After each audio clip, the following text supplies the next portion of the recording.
Welcome everybody to the Ozaki Master Gardeners, our educational presentation. These projects are funded by the proceeds from our plant sales. So thank you to everyone who purchases plants and supports these events. Today, we will hear the story of how Dogwood Farms came into being. Kendra and Chris Kennedy shared a dream of having land and gardens that took them from Long Island, New York to Sugar Creek, Wisconsin. Sounds a little implausible, but it's true. And their journey into flower farming and regenerative gardening. We're Kendra and Chris. We're the owners and growers at Dogwood Farms. We're a really small cut flower farm in Sugar Creek, Wisconsin. I kind of like to think of us as a flower farmette or even like a micro farm. There's just a link to our website there. We're 5 acres total, the total property, so pretty small. But only probably about a half acres in production, which we'll talk about in a little bit. So our current team, because people always ask like how many people work for you right now. So it's me, Chris, and we've got a part-time employee, Alexis. She's really sweet. She does probably about 25 hours for us during the growing season. So one of the major questions that we get right away when someone's like, wow, you flower farm, how'd you even get started gardening or farming? So I like to kind of answer it right away. So this was a little apartment when we lived in New York. So Heidi was right. We're from Wisconsin. We're from Williams Bay, Wisconsin, which is kind of close to Lake Geneva. We started gardening together when we lived in this little apartment up here, like this little porch up here on the right. I don't know. Can you guys see my cursor? Okay. Yeah, so that was our little apartment and this was our garden. So you can just kind of see like it was a mess. I asked our landlord if we could have a budget to put in some perennials. So we just spent some time like learning about gardening together. I started gardening when I was a kid with my grandmother. So I had learned about gardening and plants and all of that stuff growing up. The wind would collect all the trash from the street right into that corner little grassy plot. It would swirl. It was dead grass. There was no fence there. It just looked ugly. So we were like, why don't we do something with it? Yeah. So this was like our first little project together, which is just kind of fun to see. I miss seeing it. When he goes back to visit, he'll always send me a picture of what's still there. There's like still some baptisia there and they haven't taken as good care of it, but just fun to see. So this is our first little garden plot together. So we purchased our farm in 2018. We wanted to move home. We knew we wanted some land. We lived on Long Island. We knew we could never afford land on Long Island. So we were waiting for like a foreclosure property or just something cheap that was close to our family, and we found Dogwood. So we purchased this farm in 2018. It was an absolute mess, which I'll show you. In January, I think. When is it December when we go out and visit? Yeah, December, and then we close in February. So yeah. So sorry, for some reason this won't let me click through. So where is Dogwood? We're about an hour from Milwaukee. So we're near Lake Geneva, Wisconsin. Right now, we're only open on Sundays, but we also take orders and stuff during the week. For those of you who actually know our area, Elkhorn is over here, Delavan is here, and we're kind of north, so we're kind of in this little triangle from Elkhorn and Delavan. You know where Whitewater is? It's actually like equally distant between Whitewater, Elkhorn, and Delavan. Yeah, Whitewater is north. So a little bit about this property and our farm. So it's a 5-acre farm, but we only have about a half acre in production. We're unsure of its age. It's about 1901. We found a shingle on the roof that was stamped 1901, like an original cedar shake. And so it's somewhere around there. It was an active dairy farm called Island View Farm until the 1980s. Just like a fun little story was there was a schoolhouse just up the road that burned down in the, do you remember when that was? 30s? Yeah, maybe 30s. And they used our parlor. So the parlor is actually the room behind us. It's our living room. As a one-room schoolhouse for I think it was half a year. Like while they rebuilt it. Yeah. Which is kind of cool. Doing ice skating in our flower field. Yeah. Apparently. Yeah. There's a part of our field that would flood probably before they had all of the the tile in the farm fields around us. So just some like fun photos. This was the woman who grew up here. We got to meet her. She's really sweet. She's probably in her 80s now, and she shared some of these original photos of our farm, so you can see our barn in the back. This is her father with the horse and her mother feeding the chicken, or grandmother feeding the chickens. Yeah, so that's her grandmother Lizzie, and then all of her chickens. So this actually, we still have chickens on the farm, and there's chickens in the same house. So instead of having this, we have like a run outside, but it's just kind of fun to see. And then some threshing and photos. So Just some before and afters because people love those. So this is what the farm looked like when we bought it. So this was what our barn looked like. It was falling down. We restored it. So we put some wood siding back on it, and I chose yellow because I absolutely love yellow. It's one of my favorite colors. This is also some view of our farm, so you can kind of see we restored the fence lines. There's the coop. That's the same building. So that building with the chickens, this is the same building. So it's just the other side of it. She was standing over on the far corner. Back in there. So now you can see our little our chicken run there. I don't know why those buttons aren't working. So this is like an overview of our farm. This is actually the view from our bedroom. So this was like the original photo we took when we were up there, when we bought it in February of 2018. And this is actually more expanded even than for now. So this whole area here is in production now, as is this area back here. And all of this is cutting shrub garden. So we have planted some shrubs specifically for cutting over in this area. Just a picture of our house. That's what it looked like. That's what it looked like when it was being worked on, and that's where we're at now. So people just always love little before and afters. So what's different about a flower farm? So when I start talking to people about flower farming, there's usually some confusion about it, or sometimes there is some confusion about it. So some people kind of assume that we're a nursery, like we sell potted plants. So that's definitely not what we do. We are selling for cut flowers. So like bouquets and things that you would buy in a grocery store, that's something that we would supply. We use a farmer florist model, which means that we farm all of our own stems, and then we're designing our bouquets in-house and then selling them direct retail to consumers. So there's different types of flower farms. Like there are some flower farms who only do wholesale to major wholesale houses. There's some flower farms who do wholesale to like florists. And then there's some flower farms like me and like us, we really love people. So we try to do direct to consumer retail, and we also do some agritourism on our farm. Don't do a lot of events. There are some flower farms that will do like weddings and all that as well. That's the full florist thing. Well, they'll supply both the flowers and the arranging and then go do weddings. We don't do any events where we go off the farm and arrange. We do everything here. Yeah, we do some like small florals, like if people order bridal shower flowers or things like that, we can do that. But more general differences between like flower farming and what I like gardening. So when we're farming, our farm is really a business. Like if you're looking at this doesn't look impressive really at all, right? It doesn't look like this beautiful manicured garden. When we're planting and prepping and selecting varieties of flowers, we're very specific on them. We're looking for things with tall, long stems. We're planning our spacing very closely. So if you even look at this, like this, I don't even know what's planted there, but most likely this would be something that whatever is planted in this hole would be recommended probably at a 12-inch spacing for a regular garden. That's 6 And that's 6-inch spacing right there. So we are packing our flowers really tightly. We don't plant anything annual wise closer, further apart than like 9 inches. Yeah.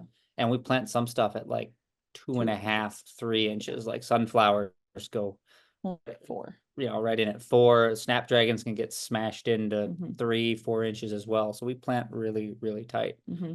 Which the nice thing about that is that we can get a lot of flowers in a very small amount of space, which means like we only have a half acre in production, but we're cramming our spacing in. There's thousands of blooms in that half acre. And we're also rotating and flipping our beds, which we'll talk about in a little bit. Side benefits, it does make them grow taller. And on some of the plants that grow really, really thick stems, like some of the dahlias and stuff that get massive, we can't actually, and sunflowers, we can't put a 12-inch wide sunflower with a 2-inch thick stem into an arrangement. It would take up the entire jar that we're trying to make an arrangement in. So we need thinner-ish stems, and you just adjust that by changing the spacing. So we're always thinking about those things. We're encouraging plant competition, at least in our annual production field, because we want those long, tall, straight stems. That's also another difference between us and like vegetable farming. So when people think of like a small market garden or like a market farm, a veggie CSA or things like that, we can get away with so much less spacing. Like we have good friends that are across the farm field from us, and they run a organic veggie CSA, but they have probably 10 acres in production, fully in production. And that's because of the spacing difference, right? I can fit 1,000 you know, blooms in such a small area because I'm planting at 2 inches. Whereas if they had to plant 1,000 squash plants that are like 8-foot spacing, right? It's just a totally different model. Yeah. Um, Not having a tractor helps. Our walkways are 2 feet or so between our rows. We have 4 foot wide rows or 3 foot wide rows and about 2 feet between them. Just enough for your knee to your foot to not hit plants when you kneel down to go harvest. When they're all growing, there's almost no space between. You have to like rub yourself through the arcing stems of the plants. Whereas if we had a tractor, you would need to have space for the tractor to turn around, space for the tractor wheels on both sides. You know, everything just kind of blows out of proportion if you scale up into tractor zone. So by using not a tractor and doing everything by hand, we keep it all really tight and small. Yeah, so we do what you would call like a no-till regenerative model of farming, which we're going to talk about in a little bit. But that's why we don't use tractor implements or anything like that. So we also use more perennials and woodies than like a vegetable farm. So every plant on this farm pretty much has a job, whether it's being a regenerative agriculture-based biodiverse plant, a native plant or things like that, or if it's being planted specifically for cut flower production. Just another general difference between us and like a vegetable farm would be we have an earlier outdoor season. So they might be starting things in tunnels and hoops, but like we're already planting things outside in March. And we're starting at January, February, starting seeds. We're looking for long straight stems. So you can kind of see on this photo to the right, you can see that we use some corralling methods with our dahlias. So that's one of our dahlia patches. On the left, you can see the netting. So we're using that for our snapdragons, just trying to hold everything really tall because we get a lot of wind. I would say wind is one of our biggest challenges here, and rain that'll kind of weigh things down. So it's like, how do you keep your plants strong, tall, and supported, especially when you're encouraging them to be tall with those thinner stems. So you'll also notice in the field there in the pictures, and most of the pictures of our field, if it's pictures of the field, there's not a lot of blooms. There's not much flowers to see. Because as a flower farm, our goal is to never have flowers in the field. They're supposed to be in the cooler and then sold. Yep. So if we leave them in the field too long, that means they're bad. That means they're aged out and we'll have to cut them and toss them to the compost or keep them inside, which is, again, not flowers we can sell. So flower farms that are working flower farms tend not to look gorgeous and full of blooms because we're cutting them almost every single day. Yep. And I think a lot of people think of flower farms, they think of like those tulip fields in Holland, right? Those are bulb farms. So they're allowing them to go to bloom because they don't need any of those stems. Whereas my tulips, I'm harvesting them when they're in like basically green with a little bit of color, right? I'm never letting those things blow open in the field because they're expensive and they're going to be beautiful when they open up in a vase. So we just think about flowers, I think, differently than a gardener or other type of farm would. So harvest schedules, like Chris just mentioned, we're always harvesting. There's always things. Sunflowers bloom on your day off. That's supposed to be a day off. Right before this, I was out harvesting sunnies, delphinium, and I had to get the status done. Yeah. Just to get what was left from yesterday that wasn't quite ready yesterday, that was ready today. Yep. So I did a whole bucket just before this. Something to note about flowers as well is that every single type of flower, and I should have written this down, but has a stage of harvest that it prefers. So some flowers want to be blown open all the way. Some flowers want to be in a bud stage. Every flower has a specific type of solution, like a flower solution it wants to be put in. Some like plain water. Some want flower water with chlorine. Some want like a flower preservative, which has like a little bit of food. To kind of keep it holding in the cooler properly. They also have specific temperatures that they like. So like our spring blooms, we can hold them at like 32 degrees in our cooler. But our later summer blooms, we have to turn the cooler up to like 40, 45 degrees. So we're always kind of trying to manage the desires of each bloom in order to have the longest vase life. That's something that we're known for, is having really high quality stems that last a really long time in a vase. I think we froze a bunch of tulips this spring. On purpose. Completely frozen solid. It was like 30 degrees in the cooler and they do just fine. Yeah. I would never recommend it to anyone, just in case. Some don't. Some do not thaw well. But I would say 70% of ours that froze came out just fine. Yeah. Which is pretty cool. You try to do that to a zinnia or something, and not a chance. It won't even get close. We do like 42 to 45 in the summer. Yeah. So the last thing that's like really different about a flower is it's farming. Like we are out in all weather. We are not fair weather gardeners like I would love to be. This is a photo of Chris checking on our tunnel. I think this was in probably March 2 years ago. So we had some snow cover. He's out there checking to make sure that, the plants are looking good in there, even though it was cold. You can see he's wearing his, what do you call that? The winter suit. The winter suit. It's cold. Whatever's happening right there. If he's wearing that, I know it's cold out. And on the right photo, that was us last November 26th planting the peony delivery that came late. So we were trying to get our peonies in the ground. It was a mess. So knowing that it's farming, it's also a business. I handle a lot of the business aspects, which I actually really love.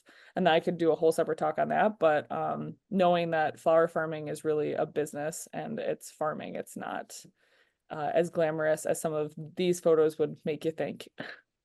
And some of the upcoming photos. Oh, just to run you through a little bit of like our crops. So our farm is a seasonal farm. We are not trying to manipulate it so that we have, roses in February or things when you're buying in cut flowers. Most of the cut flower market, I think it's like something like 70% or more of the cut flower market is coming in from South America. So they are blooming at different times. A lot of times they're grown in greenhouses. They're usually sprayed with all sorts of chemicals. We don't do any of that here. We just kind of flow with the seasons, and our flowers change week to week because of that. So we start with our daffodils and tulips in probably April. So we start harvesting our daffodils and daffodils in April. We shift to flowering branches and tulips as the season wears on. This was some tulips that we ordered this year. Sometimes it's really difficult to know when people ask, when are your tulips going to be, or when can we get peonies? And you can't answer a question like, oh, it's going to be the third week of May. You can say it's usually daffodils first, and then we get tulips next. When it starts is like this year, we were weeks earlier than last year. Weeks, like 3 to 4. Like almost a month early. And then of course you get a little drought or a little heat or a little cold, and the next crop is all of a sudden 2 weeks late. Yep. And so you plan the best you can, but yeah, this year I would say we had like a slinky effect. We had tulips that bloomed like way early. This was Mother's Day, and typically, but we had held these. These were blooming. You can hold tulips in a cooler for a very long time, by the way. These were blue, and it doesn't change their base life. They're the same.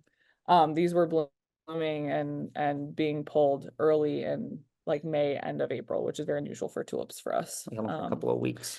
So just another thing when we talk about we're farming, I always like to show this photo of tulips. So this is an example. We plant our tulips. We had this whole bed planted. So even to the back of this bed, this is probably only half our tulips. We probably, with this whole bed, this one in the middle, there's probably 6,000 tulips in there this year. So we had 6,000 bulbs. So we're planting them in like egg carton style, basically touching. We're covering them with 8 inches of compost, because we as flower farmers and gardeners are always horrified when we tell them this. We pull the whole bulb when we harvest. So we grab the stem, and I should have shared a picture of that. I gotta write that down. We grab the stem and harvest the bulb with it, and we compost the bulb. The bulb will not bloom again because it's basically like it's a battery, right? It's a solar powered battery, and if it doesn't get to bloom and recharge, it's not gonna be able to produce the next year. Yeah, so we build a raised bed for them, set them in the ground, cover them with compost, and then harvest is rip them out of the ground, rip them out of the ground. We store them dry in the cooler in crates with the bulb on. So we pull them right out, throw them into crates, carry the crates up to cool, and we throw them in the cooler. Later on, we'll pull them out, chop the bulbs off, strip them, bunch them, bag them, and put them into water then. Rehydrate them. Right before we're going to sell them. Yep. And they'll be all floppy and dry, and they rehydrate beautifully. And that's just how we handle tulips, which is like nothing you'd ever do in your garden setting, right? You'd never have that tight of spacing, and you usually don't put them on top of the ground like we do. But we reuse the bed with all that compost after we pull the tulips off. All the way on the right picture, that's where our dahlias go. Because we also have to dig the dahlias every year. Why put them in the ground? We just put them right into that compost, and then they're easy to dig in the fall again. And then we have beautiful living compost. So we get organic compost. We're not a certified organic farm, but we farm organically. There's just no reason for us to be certified. It's not like we're food or anything. It just doesn't make sense. So we get organic compost. We let the live roots and the living microorganism make it beautiful over 2 sets of crops. Then we take that compost and we spread it through our beds in the fall. So after our daffodils and tulips and flowering branches comes ranunculus season, which ranunculus season is usually just one of our absolute favorite times of year for obvious reasons, for those of you who know ranunculus. This season, our ranunculus and anemone season were horrendous. We actually had thrips for the first time, which I'll talk about later as insect pressure, but which you can even see. When I saw this photo later, this tiny little speck on there, that's a thrip, and it killed our crop this year. I didn't get a single anemone this year. This was the only anemone. This photo were those the only good anemones we had all year I long. see thrips all over them. They're I everywhere. don't know if those are thrips, but I don't know. yeah. They were, everything was crawling with thrips, and the plants died faster than they should have. We didn't get enough flushes of anything. Yes, and we think that the thrips came in on our bulbs because we had never dealt with thrips before. So thrips are a very, very tiny, as you can see, sucking insect. And they spread like wildfire. And we believe that they came in on our corms, so they can live in dried bulbs and corms. People who grow gladiolus, they often have issues with thrips. So they'll do some special things to the corms to try to like kill off the thrip population in them. So that's just something, that's a challenge that we faced this year. So that was an entire crop loss of what, 900 anemones? No, I think it was 700 anemones, and we had 1,100 ranunculus this year. Plus the And I ones got- saved. yeah. So, 1,500 ranunculus. Yeah. this far. We probably only got what, a third of our ranunculus crop. Yeah, not much. It was depressing. Sorry to depress you all. So that's normally what our spring looks like, but it didn't this year. Baptisia also, we love Baptisia. It's one of our favorite perennials. It's a native perennial, comes in a lot of different colors. I planted a whole patch in our field of it because I love it so much. Thrips destroyed them this year too. Then you move into summer annuals. So once we hit June this year, like end of June, July, I would say probably July, our field finally started looking good. The way we dealt with thrips this year was we released a lot of beneficial insects because thrips we don't spray anyway, but thrips are very spray resistant. They have a quick life cycle, so the Mhm. ones that survive your spray breed really quickly, and then the ones that are bred now are Are resistant to your resistant. spray. So you either have to spray Yeah. with something new like every couple of days, or every week you have to change your sprays up to a different chemical, or you just don't spray. And Yeah. they don't recommend spraying because of that, because they don't do it doesn't do much for them. Yeah. So we did mites, rove beetles, Mhm. nematodes, green lacewings. We did a whole shebang of 5 or 6 different types of things that hunt them and spread them throughout the field. Yeah. Which has been nice because I think we've had residual effects of spreading all of those beneficial insects. I would say that we've had less pest pressure this year. Now, I don't know if it's because of this beautiful weather we've had. We've had enough rain, like there's been a lot of benefits. But I have noticed that we've had less pest pressure than normal this year. So, and thrips will be something like people ask this, we'll have to deal with thrips now every season because they're in our soil. They've laid eggs in our soil. They're in our crops now. So it's going to be something that we're pre-releasing beneficial insects every season, probably starting in April. Just to try to stay ahead of it. So we move into our summer annuals, just some like photos around the farm. We grow delphinium, we grow zinnias, sunflowers, snaps, dahlias. Few is more of a spring crop anyway. These are just some of our subscriber arrangements. So these are things that I put together every week for our weekly subscription program, which I'll talk about at the end.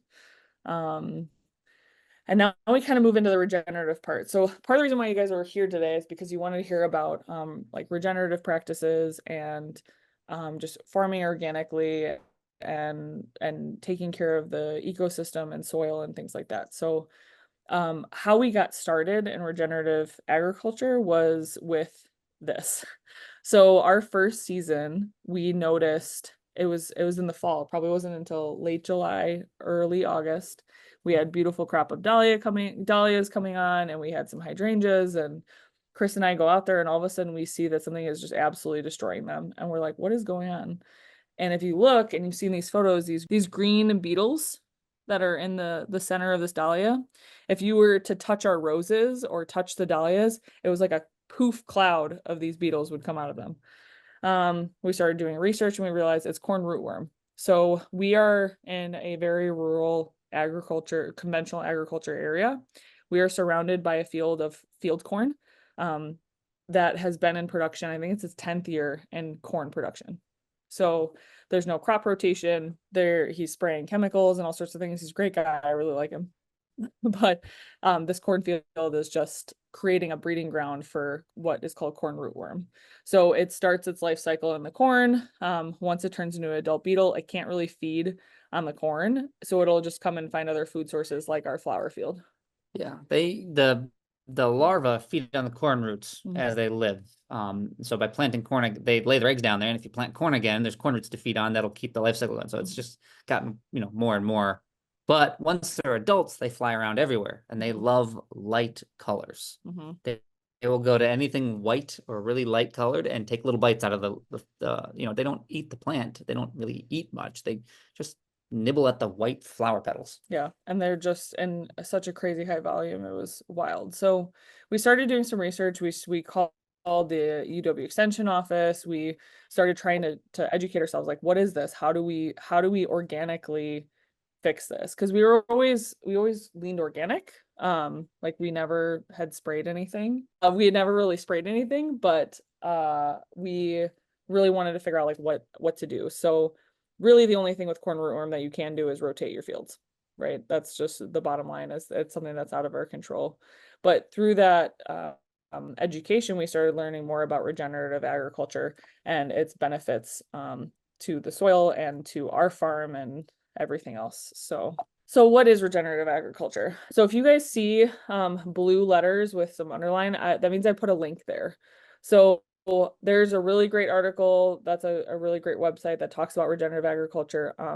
There's some films down there that talks more about it, but regenerative agriculture really is the concept that you're farming soil. You are taking care of soil health first and foremost, and that healthy soil makes healthy plants.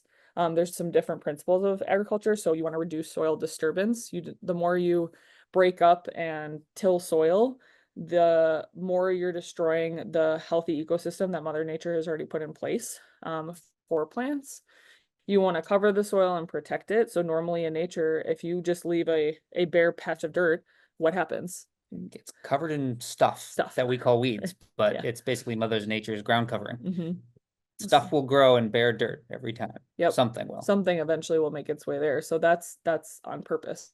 We're trying to protect it from the rain. Rain compacts the soil, makes the top very hard and dry, and then water doesn't get into it, right? It's hard to grow. There's also a lot of runoff. So there's a lot of areas where if it's bare ground with no roots holding soil in place, that's when you get soil erosion. So you ensure living roots in the soil year round for both the erosion properties, but also feeding the bacteria, what's the word I'm looking for? The soil ecosystem, which we're talking about in a second.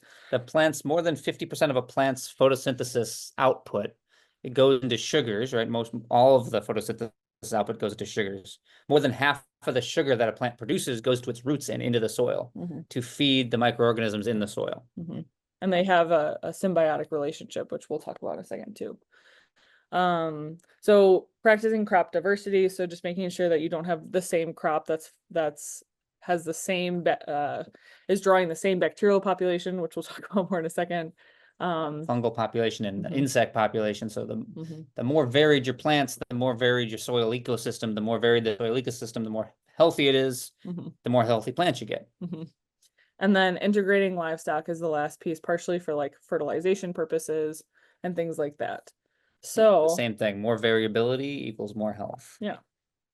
So this is just a slide that you guys can come back and look at later, but there's a lot of benefits to regenerative agriculture in general. You can do regenerative gardening, but a lot of these talk about like regenerative agriculture on a larger scale. Actually, I just want to go back for 1 second. So these films down here, they're great films. Like they're not just like really boring documentaries. They're great films. Woody Allen is in both of them. It educates on the benefits of regenerative agriculture. They're just really good to see. I think they have like 86% on Rotten Tomatoes, which is pretty good. So just a little bit of education about like the soil food web. So for those of you who aren't familiar, healthy, like Chris was just saying, healthy plants are created by healthy soil, and there's a symbiotic relationship, right? So even in this photos, you can see there's plant roots, right? Roots, a healthy plant will be photosynthesizing. They'll be creating sugar for their self survival, but they'll also be creating sugars to interact with the soil ecosystem underneath them. So around their root system. What is it called? Rhizosphere, which is like the area right around the root system that they're trying to basically trade sugars for nutrients. So like the way that I think of it is plant uses sugar as a bartering system with the micro organisms in the soil. So there are bacteria that can collect certain, what do you call them? Minerals. So like, let's say a plant is in need of calcium or something. It'll say, hey, bacteria or fungi or whatever happens to be able to collect that thing, I'll give you a sugar if you go and find a calcium ion, and it'll come back and they'll have this trade. It's obviously not as outspoken as that, but that's kind of how it works, is that you'll see that plants will trade sugars for different nutrients in the soil in order to get what it needs from that soil. There are tons of bacteria that live in the plant roots, live on the surface of the plant roots, and live just outside the plant roots. And then there are mycorrhizal fungi, fungus that live inside the plant and actually grow through the plant. And the hyphae of fungi can spread hundreds of thousands of times farther than roots can. And those fungal hyphae actually can grab nutrients and transport them to a plant to trade for sugar.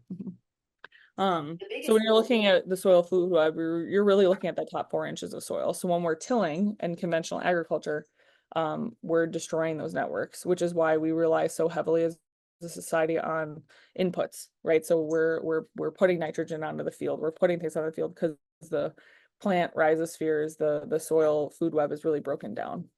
An easy way to tell, is my soil food web in pretty good balance, is to see if you have earthworms in an area. So the amount of earthworms you kind of have in a specific area will tell you how healthy your soil is. And that's because your earthworms are towards the top of that food chain. So they're eating things below it. So if they're there, that means that there's a full food system underneath it in order to support their life cycle. So if there's a part in your garden where there's not a ton of earthworms, start asking yourself why. Like, what's going on? Is it my soil composition? Do I need a soil test? Is it super dry over here? Like, what's happening to make that particular area not as healthy? So we kind of already talked about this. This is just another diagram that kind of shows that life cycle and the soil food web and soil ecosystem. If you have healthy soil, it should be feeding your plants. You shouldn't be having to put in a lot of inputs. So we shouldn't be having to spray Miracle Grow or anything as gardeners. The plants should be mostly able to self-sustain. That doesn't mean that you can't add additional things to make it healthier or thrive more, but it should have everything it needs to survive. So these are just some soil testing options. I'm sure you guys have heard of the extension, but also we use Midwest Labs to test our soil. So I just put that link there. So I just want to roll through quickly about how we use the 5 principles of regenerative agriculture on our farm and what it looks like. So reducing soil disturbance. I used to love tilling.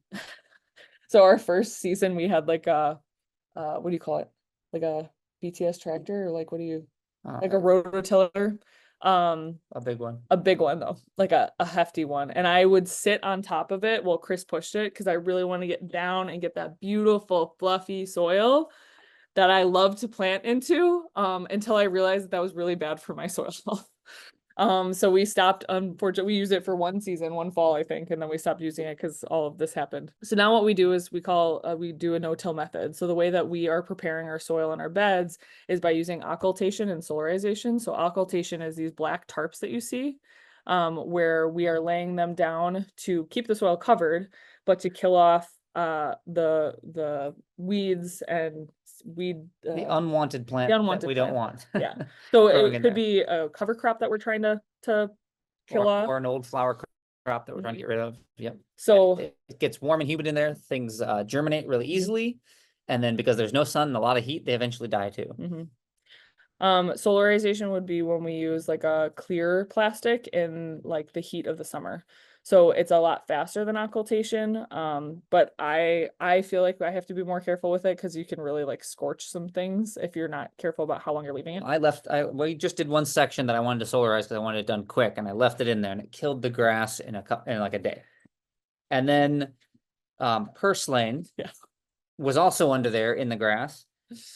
Purslane loves hot, humid, dry heat, Yeah, apparently.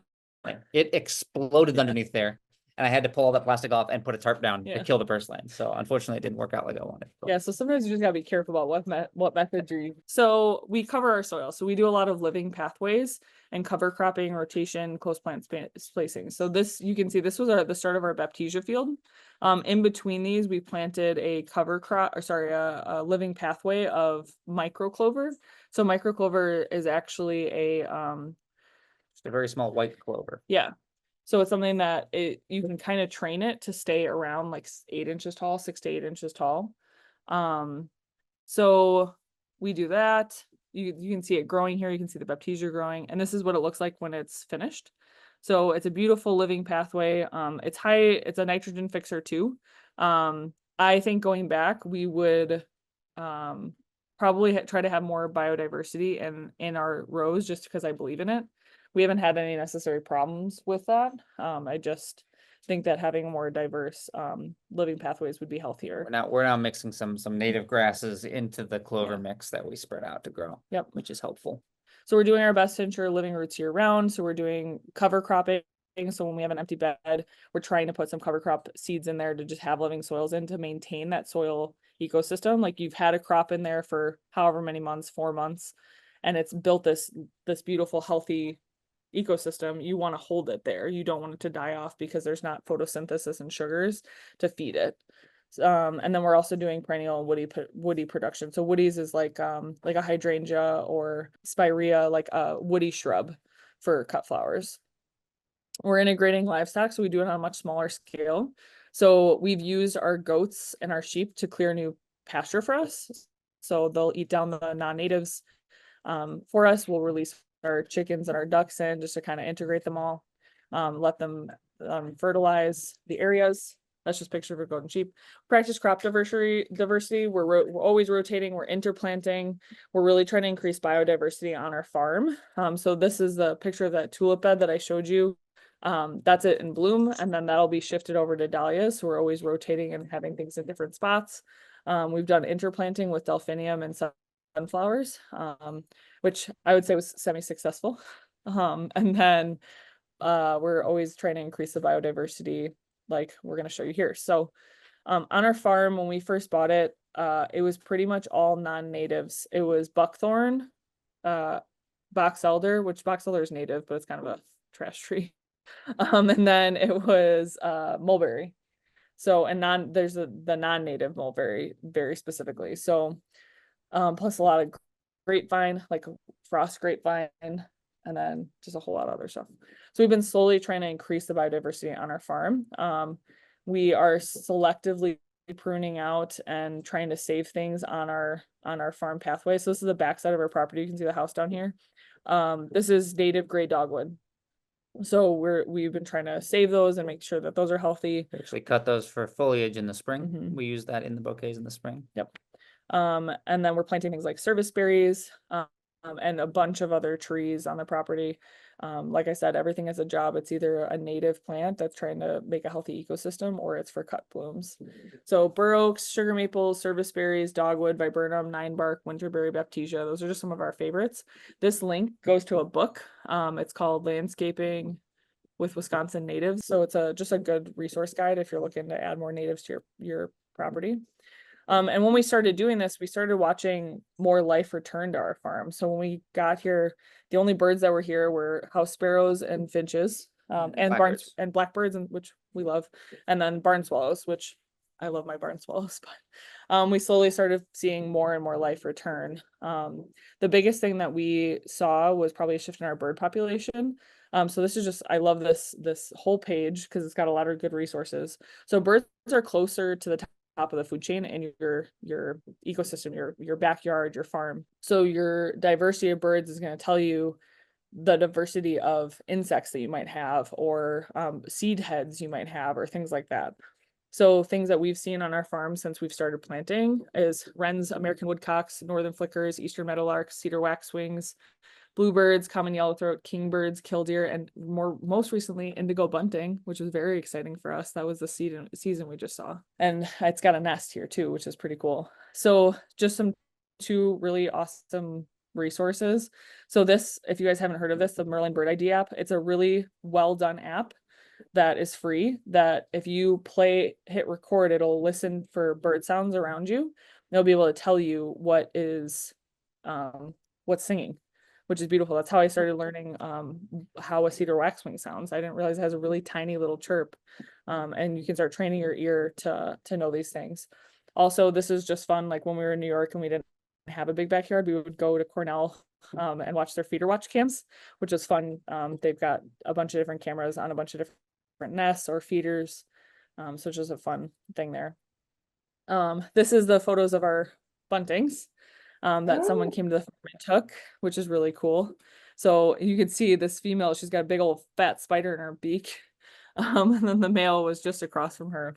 And then just some of the wren houses. So we've also installed a lot of wren boxes, which I didn't know this, that wrens are like, I think one of the only birds that are okay with having like a free hanging house. They don't care if their house moves. Most birds want a fixed, like a bluebird box, or they want something up against like a solid thing. Wrens don't care. Like you could just hang it on a little string and it's flowing, and as long as it's the right hole size, they're happy. So we've seen a lot of increase in our wren population. Wrens eat tons of insects. Yes, they do. So if you're looking to take care of some of your insects, you want some wrens. And they'll do a couple of clutches a year of eggs as well. Just some quick challenges that we've had. We've had issues with coolers as a farm. Marketing is always a challenge. Thrips, which we talked about, rootworm, we talked about. Other pests, people always ask us if we have deer. We have coyotes, so we don't really have a lot of deer, which we're very fortunate about. We grow lots of tulips, and I would be heartbroken if we had deer problems. And it's not that we don't have deer. We have deer for sure, but they're not destroying our whole farm. We also have chickens, and they're honestly our biggest pests. We have to like plan for our chickens in the spring because they love baby plants. They don't, and bunnies as well. They don't really eat the plants, but if they're baby seedlings, they'll go for it. Pick at the leaves every once in a while, just try to eat a little bit of the leaf, and they'll rip the seedling out of the ground. They took the whole tray of ranunculus ones out of our nursery, which I was really mad. So you want to wait. We don't let them in our fields until the plants are much larger and can handle a little bit of pecking. Yeah. So I just wanted to briefly touch on this subject because this is a subject that we could have a whole separate episode podcast about. And I put a lot of links here for it. So for those of you who haven't heard of Brix is a measure of the amount of sugars and photosynthesis in a plant. And the higher your Brix level means the higher the photosynthesis level and the healthier a plant is. So it's a way of measuring like the sap in a plant leaf, or it's the sugar amount in the sap in a liquid, or in fruit or things like that. So it's actually it is used a lot in wine production, and for grapes to figure out is it ripe enough for harvest. But there are three resources on this. So there's Brix readings here. So this is just like a podcast, or sorry, a blog article that's really clear about like what Brix readings are.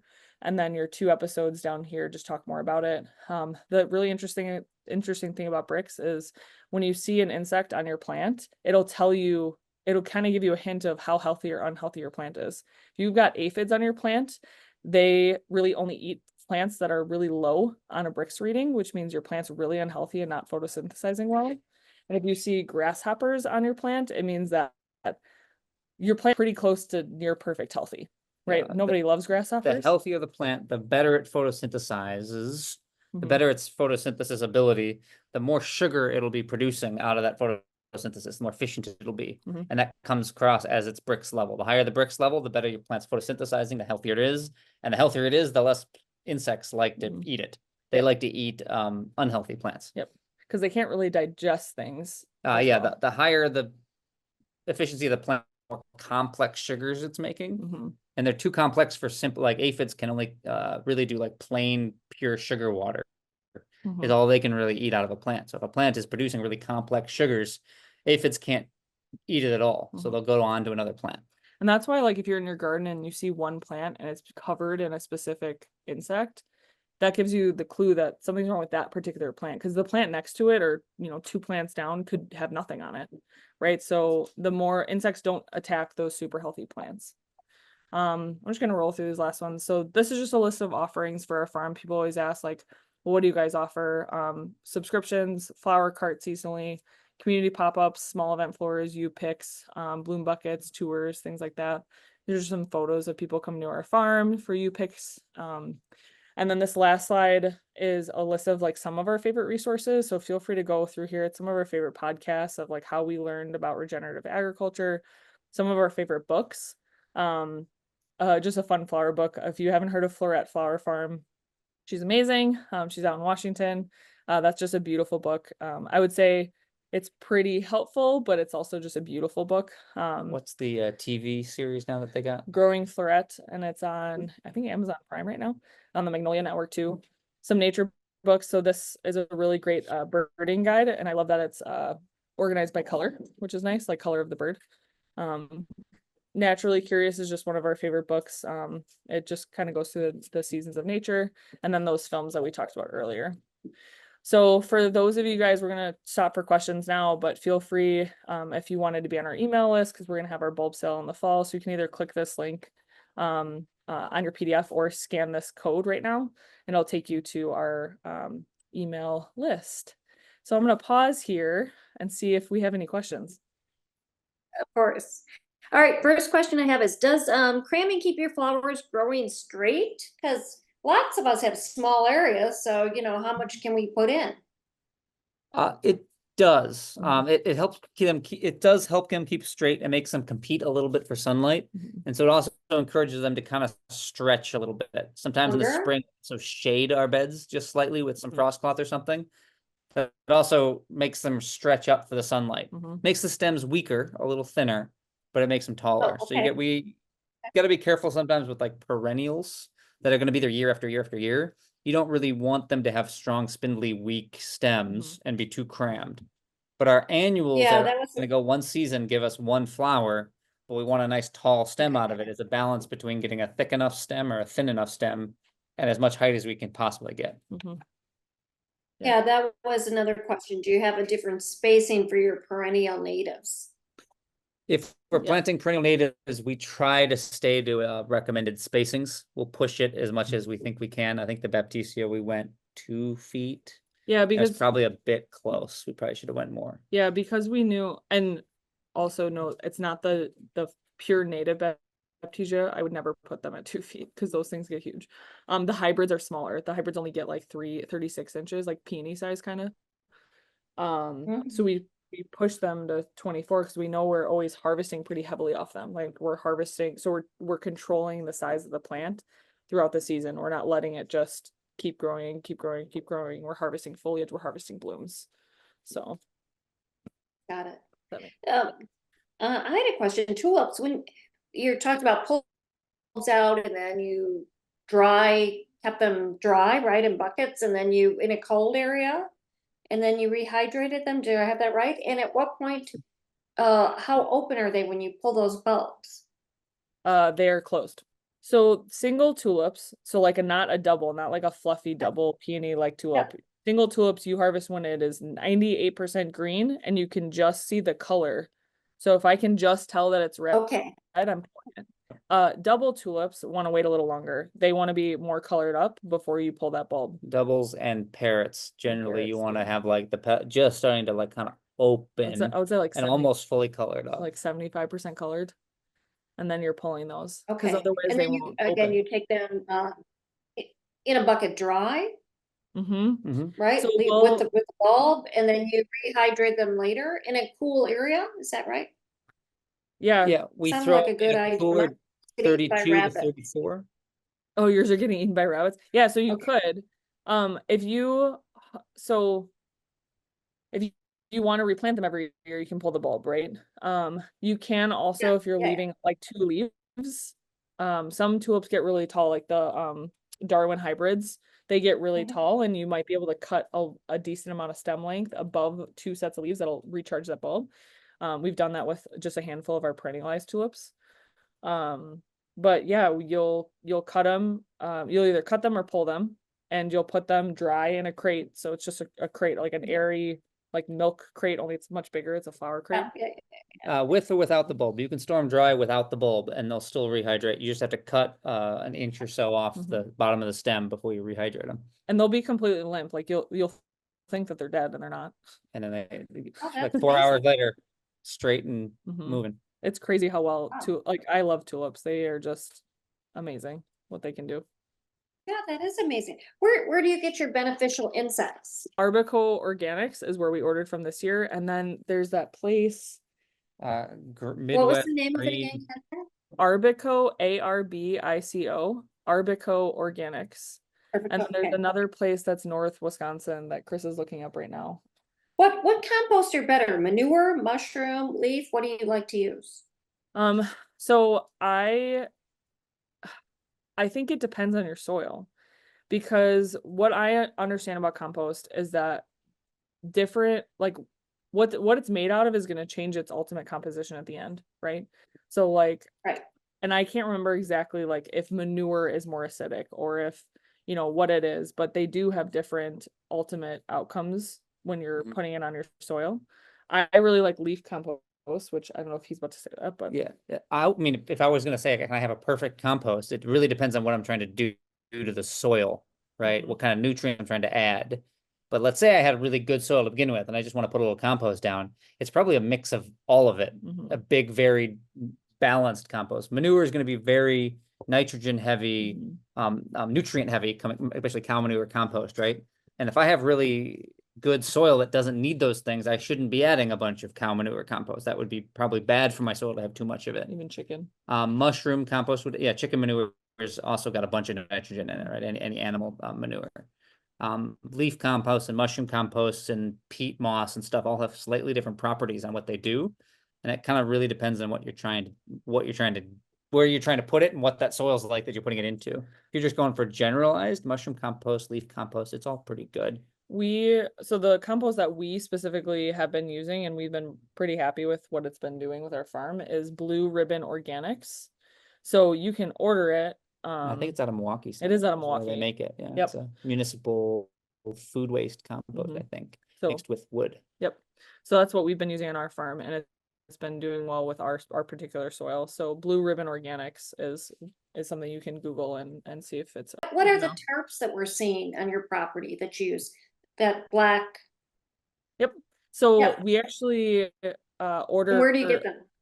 Yep, we order what are they called? They're They're billboard advertisements from billboards.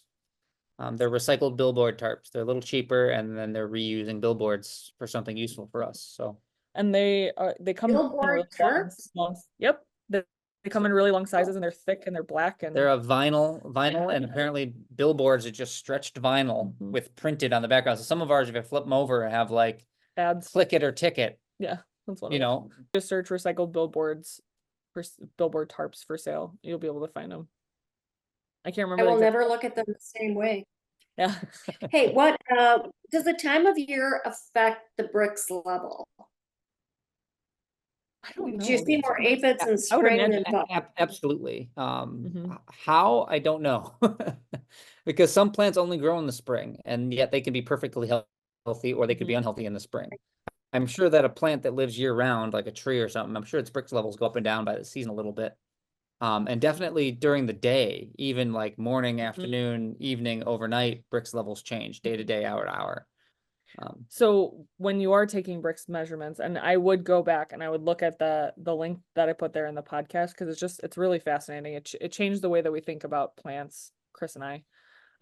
But if you are going to start taking bricks measurements, you want to try to do it at the same time every day, because then you can compare, because you're right. In the morning, the bricks levels generally tend to be lower than if you're going to do it in the afternoon. So like you want to have time by time comparison for that plant. And and like you can't take 1 or 2 bricks levels and be like, aha, it was high today and it was bad yesterday and it was low yesterday, therefore I am doing great.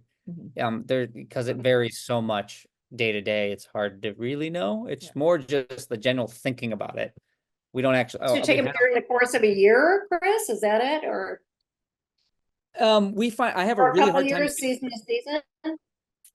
if I could do it accurately and I could do it and keep a log of it, and Mhm. when I took it and all that, it'd be more useful. Cause yeah, the more measurements you have, the more you get an idea for it. We have the stuff and I've tried. It is really hard to get juice out of plant leaves, annual plant leaves, whereas fruit is really easy. So You- I had a really hard time trying to get actual brick levels. Which you can, if you like, some people will use a press, like that article, if you go in and look at it, you can see what that person has and uses. Yeah. It just Okay, takes time We and have a- energy. We have a vice grip with 2 plates. Which, oh, you bought that, right? You Yeah, didn't build I that. bought that one. I didn't make that one. So yeah, so I would definitely go to the articles because we could spend all day talking about bricks.